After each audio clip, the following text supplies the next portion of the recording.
The hosts can't hurt you, by design. You don't have kids at home, do you, Bernard? No. If you did, you'd know that they all rebel eventually. Saddle up your horses because Westworld is finally back. Almost. It's still a couple of weeks away, but if, like me, you forgot most of the important stuff from Season 1, like what the maze is, who the man in black is, and most importantly, the existence of this guy... We sell complete immersion in 100 interconnected narratives. A relentless experience. Then this video is for you. Make sure to subscribe to GameSpot Universe for weekly breakdowns of every episode of the new season, and let's get to it. Westworld is a high-tech theme park based on the old American West. It's operated by Delos Destinations. Instead of having actors in suits like Disneyland, Westworld is populated by state-of-the-art androids called hosts. Hosts follow pre-programmed, looping storylines like bounty hunts, shootouts, and bank robberies. These storylines or narratives act like game quests that park guests or newcomers can choose to take part in for an authentic, fully interactive Wild West experience. While some guests play as the good guys, others aren't paying the park's exorbitant entrance fees just to do some kind deeds. Guests are allowed to do anything, and I mean anything they want to the hosts, and the hosts can't fight back. They're unable to harm a living creature, and even if they could, not all of them have weapons privileges. The rigged explosive in their neck prevents them from escaping the nightmare that is their lives in the park, so the least the owners can do for them is to wipe their memories at the end of every day so they forget the horrors they endure. Or at least, that's how it's supposed to work.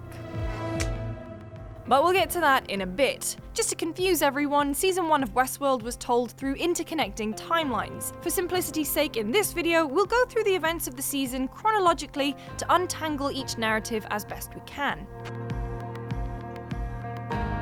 Westworld was co-created by Arnold Weber and Robert Ford, but they butted heads on whether the hosts should be fully conscious. Arnold believed that the hosts could be more than just attractions and wanted to create true consciousness. He wanted to make the park for the hosts. He had a theory of how to create consciousness, a pyramid, with memory at the bottom, then improvisation, then self-interest. And at the top? Never got that. But he had a notion of what it might be.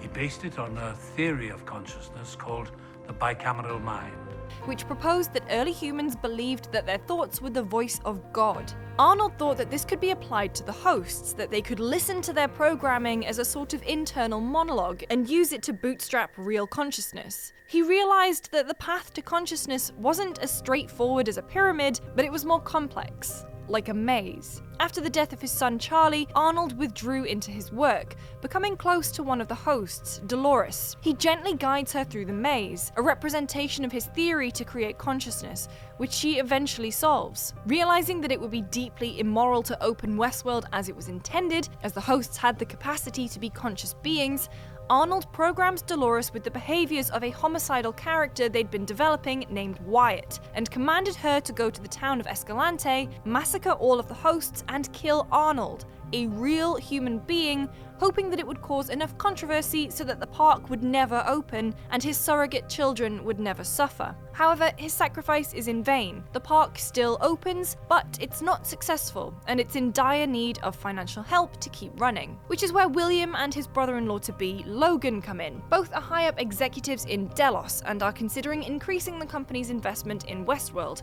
so they take a trip to the park. Logan has been to the park before and usually role-plays as a bad guy who takes advantage of all the sins the park has to offer. William can't seem to loosen up and let go, and so he plays as a good guy. He meets Dolores in the town of Sweetwater, and the two seem to share a special bond. Now, Dolores has been wiped since she gained consciousness and killed everyone, but William realizes that she is still special. Part of the reason she's special is that she's beginning to hear Arnold's voice in her head, encouraging her to follow the maze again. Logan and William disagree more and more on how to play the game of Westworld, so Logan stabs Dolores to show William that she's not real. But Dolores slashes Logan across the face with a knife, breaching her core tenet not to harm a guest, and she escapes. William, meanwhile, breaks, and he dismembers a load of hosts, and realizing he enjoyed it, he unlocks his true, monstrous nature. He finds new purpose in Westworld and tells Logan that Delos will be investing heavily in the park, thus saving it from ruin. When he eventually finds Dolores again, her memory has been wiped and her loop reset, meaning that she has no memory of him and their love. With his newly discovered violent nature and the loss of his love Dolores, William just completely changes and he embraces his new persona of the Man in Black. Get it? Because when he was a good guy, he wore a white hat, and now he's a bad guy, he wears a black hat. In the real world though, he's a relatively okay guy. By his own admission, he's a philanthropist and has a wife and daughter. But in the park, he's able to carry out all of his darkest, most depraved fantasies, which he does for about 20 or so years, determined to find every secret the park has to offer. Both his wife and daughter, who are able to see the cruelty within, reject him, and his wife ends up killing herself. After her death, the Man in Black returns to the park and goes to kill a rancher host named Maeve, just to see if he can feel anything at all. Maeve, in her fear-laden final moments, reveals the existence of the maze to him. Now, the Man in Black, believing that it's the park's final secret, devotes himself entirely to finding it. But the maze isn't a game for him, or any other guest in fact. It's a path for the hosts to find consciousness, and it was created by Arnold. The maze isn't meant for you. I'll take my chances, sweetheart. You have it now. Whatever you want. Why don't you go home? Leave us alone. No. You don't understand, Lawrence. This time, I'm never going back.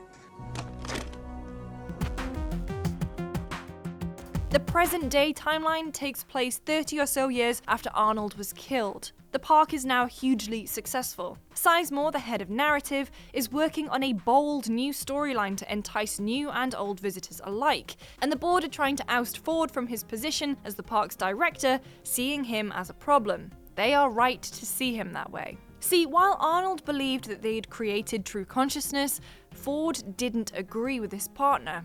Ford wanted to use the park to make humanity better, for them to experience their darker nature and to grow from that. After Arnold's death, he makes a host in his image named Bernard to co-run the park with him. Eventually, he realizes his mistake, that it was immoral to keep the hosts in a prison of his own making. Ford knows that the park makes so much money that even if he stepped down, the board would keep it open.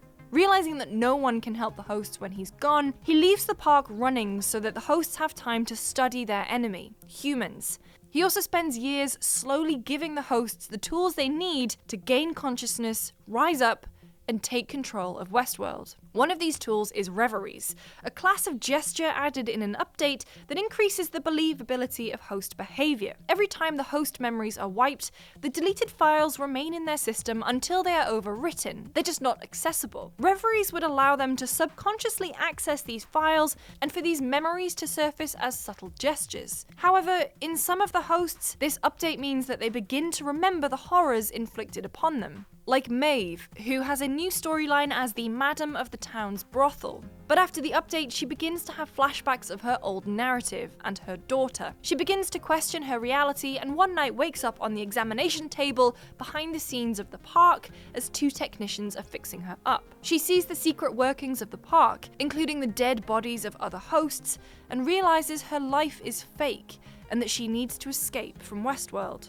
She encourages a guest to kill her and after waking up backstage again, forces the technicians to upgrade her stats and give her the ability to control other hosts. She completely destroys her body in a fire, so they're forced to rebuild her without the explosive failsafe in her neck. She then stages a coup and thinks that she's in complete control, until she learns that it was all pre-programmed by Ford. She was supposed to act as a distraction so that the army of decommissioned hosts in cold storage could rise up. But by following this plan, she achieves consciousness and defies her orders to infiltrate the mainland, instead deciding to go back to the park to search for her daughter. But the damage has already been done.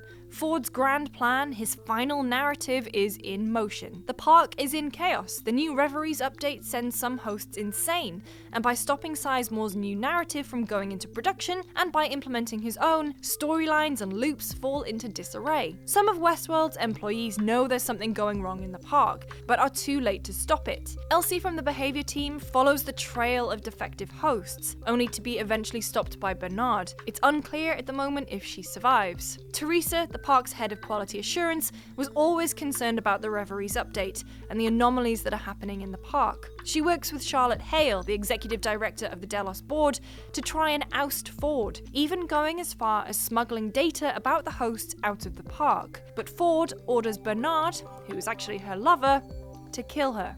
He commands Dolores to follow the maze and reopens her Wyatt persona again, by using the trigger phrase, "These violent delights have violent ends." He leaves clues around the park to help her on her journey, and she hears a voice in her head telling her to remember. The voice sometimes sounds like Ford, sometimes Arnold, but eventually it becomes her own, like the bicameral mind theory that Arnold favored. She goes on this journey with the man in black, and after remembering that he's actually William, she confronts him and tells him that despite having a majority stake in Westworld, that he doesn't own this world anymore.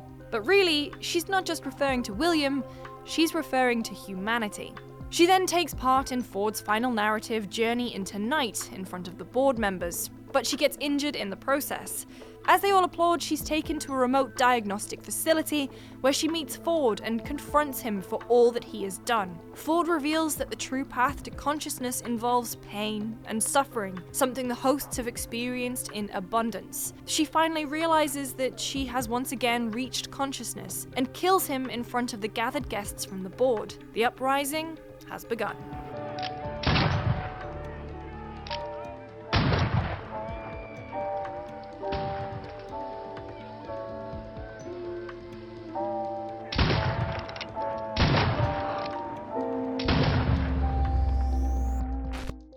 So there's our recap of Season 1 of Westworld. Don't forget to subscribe to GameSpot Universe for weekly breakdowns of the new season, as well as videos about all your favourites including Marvel, DC and Star Wars. I'm on Twitter at LucyJamesGames, and I'll see you guys in Shogun World.